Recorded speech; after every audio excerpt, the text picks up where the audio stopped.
So, there are many events in the evolution of the Western world that were kind of catalysts or markers of this process. The fall of man, the separation of nature from spirit was one, and then all the way through to Judaism with Yahweh's Ten Commandments. If you think about what it's like to live your life according to moral commandments, what that means psychologically. I mean, each time you want to act instinctively, naturally, you have to check that impulse. Campbell makes this point. You can't just act instinctively because you're trying to live according to the dictates of Yahweh, some patriarchal God who lays down the commandments he must follow. So what that does is create a psychological tension. One has to become aware of the forces that are moving us, and it creates a tension between reason, rationality that's trying to live in a moral, religious manner, and the instincts that we just live rather unconsciously. So I think that kind of development, it draws forth ever greater self-reflective awareness, ever greater consciousness, because individual human beings had to become ever more aware of the dynamics within them, within their psyche. So I think that had the effect of separating the rational ego from the instincts. And you can see this process all through the history of Western thought. I mean, Campbell focuses on the troubadours, the idea that the troubadours in romantic affairs chose the person to which they wanted to give their love rather than follow the prescribed patterns of that time. And Campbell sees that as the beginning of creative mythology, creative individual mythology. So we get this transition from collective mythology, like Christianity or the Greco-Roman pantheon of gods and goddesses, over the centuries to the emergence of creative mythology, particularly in the modern era. Now, to go back to Nietzsche,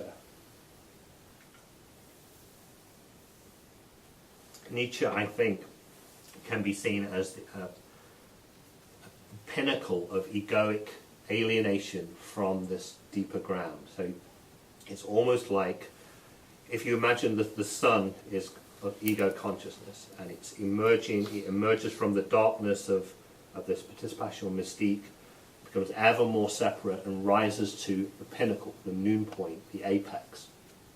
So Nietzsche is, in some sense, symbolic of this apex of the development of ego consciousness. But he's also extremely alienated. He's grown so far removed from the instinctive, natural state that he experiences the crushing sense of alienation. So that is why I think that Nietzsche is a philosopher of nihilism. Nihilism because he's so alienated within his own egoic existence that he can't see any meaning outside of that. He can't see any meaning in the world. He wants to do away with Christianity, hence the death of God. He believes the idea of God, the Christian transcendent father figure, is no longer valid, and this is the late 19th century. So he proclaims the death of God and tries to wipe away basically all of religion. He wants to go back to before Judaism, before Christianity, certainly, to a kind of Greco-Roman conception of the noble life, that it is really very, very distant from the Christian morality of like love of one's neighbour. He's really vehemently opposed to Christianity. So Nietzsche proclaims the death of God, but he also heralds the coming of what he calls the Übermensch, the Superman or the Overman.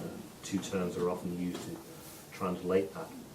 So I just want to read a couple of quotes from Nietzsche. And this is the great noontide. It is when man stands at the middle of his course between animal and Superman, Übermensch, and celebrates his journey to the evening as the highest hope, for it is the journey to a new morning. Then man, going under, will bless himself, for he will be going over to the Superman, and the sun of his knowledge will stand at noontide. So that's the great noontide. Nietzsche heralds, prophesies the descent of the sun down into the underworld. And this, of course, is a symbol of the descent into the underworld in myth, the individual's death rebirth process. So what my book is about really is this, the descent that follows when ego consciousness reaches a point of separation from the instinctive ground, the unconscious, from nature. There has to follow this rebirth process in order that a larger self, a new self, can be born. This is Carl Jung's idea of the self. You know, the ego is if we say I, that is the ego. That's the normal individual personality.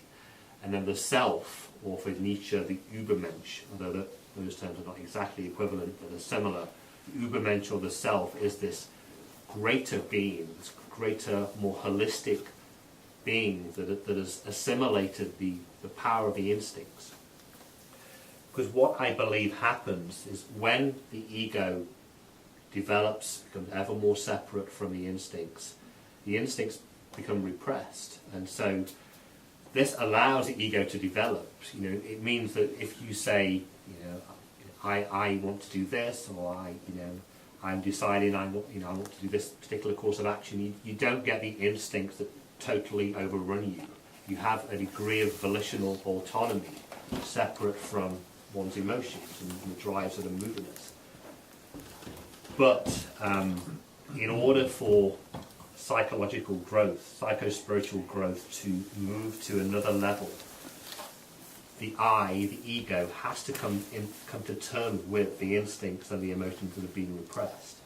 Now, I think that is what individuation, the process of individuation, is to do with. This is Jung's term by which the ego becomes aligned with its deeper self. This is individuation.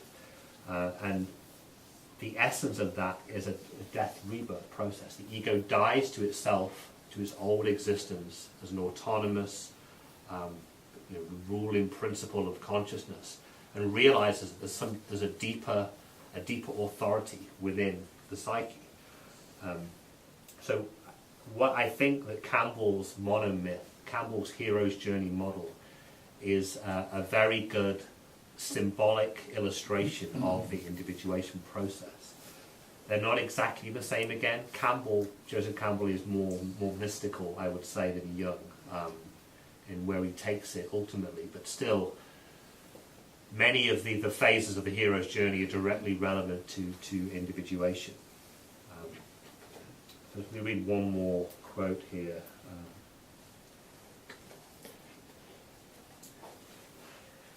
So this is Jung. So keep in mind again the image of the sun reaching its apex and then having to descend into the darkness of the ocean of the unconscious.